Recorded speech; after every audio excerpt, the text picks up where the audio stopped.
Electoral से संबंधित data सामने आने के बाद विपक्षी दल बीजेपी पर हमलावर है।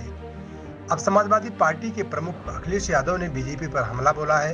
उन्होंने कहा है कि इलेक्टोरल बॉन्ड काले धन को सफेद करने की भाजपाई गारंटी है। साथ ही उन्होंने कहा कि जनता को बीजेपी की किसी बात पर भरोसा नहीं है। निर्वाचन आयोग द्वारा अपनी वेबसाइट पर इलेक्टोरल से संबंधित डेटा जारी करने पर विपक्षी दल सत्ता पर काबिज बीजेपी पर हमलावर है। अब इस मामले पर समाजवादी पार्टी के प्रमुख अखिलेश यादव ने प्रतिक्रिया देते हुए बीजेपी पर साधा निशाना है। अखिलेश यादव ने कहा कि इलेक्टोरल बॉन्ड काले धन को सफेद करने की भाजपाई गारंटी है। सपा प्रमुख अखिलेश यादव ने मीडिया को संबोधित करते हुए कहा कि चुनाव बहुत करीब आ गए हैं।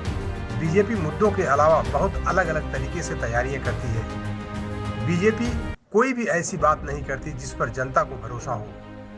इलेक्टोरल बॉन्ड को लेकर जो बात सामने आई है वो इलेक्टोरल बॉन्ड काले धन को सफेद करने की भाजपाई गारंटी है।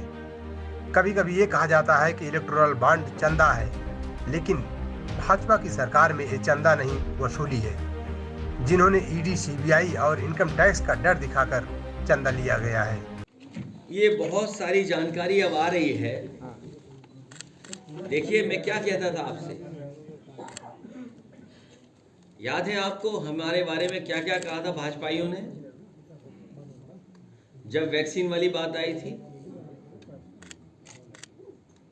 अब सुना है, जो आंकड़े आ रहे हैं, जो सूची में चीजें आ रही हैं, वैक्सीन कंपनी ने कोई वैक्सीन दी है उन्हें इलेक्ट्रोल बॉन्ड के नाम पर। कितने करोड़ की है वो? 505 करोड़ चले गए। सोचिए आप, वैक्सीन लगवाने वाली कंपनी से 500 करोड़ रुपए लिए, इसीलिए जबरदस्ती हमें और आपको वैक्सीन लगवाई जा रही थी। हम तो बच गए, बाकी जनता सब लेने लग गए।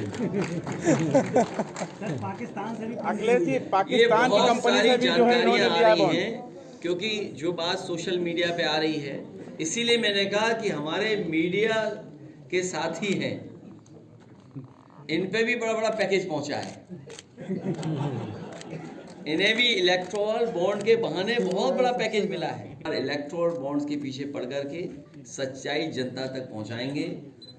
जो लोग दावा करते थे और जो पार्टी विद डिफरेंस की बात करते थे, जो लोग जनता को धोखा देते थे, ये बड़ी बड़ी एजेंसियां दूसरे विपक्ष के नेताओं को बदनाम करने के लिए, उनको डराने के लिए और उनकी इच्छा भी जनता में खत्म हो जाए, खराब हो जाए, उन एजेंसियों का इस्तेमाल करते थे। और वही एजेंसियों का ये इस्तेमाल कर रहे हैं बड़े बड़े उद्योगपतियों से वसूलने के लिए। तो सोचिए, कोई कल्पना कर सकता है कि आपकी एजेंसियां विपक्ष को परेशान करने के लिए, विपक्ष को बदनाम करने के लिए और खुद के लिए। टॉक टू इंडिया से राजेश यादव की रिपोर्ट।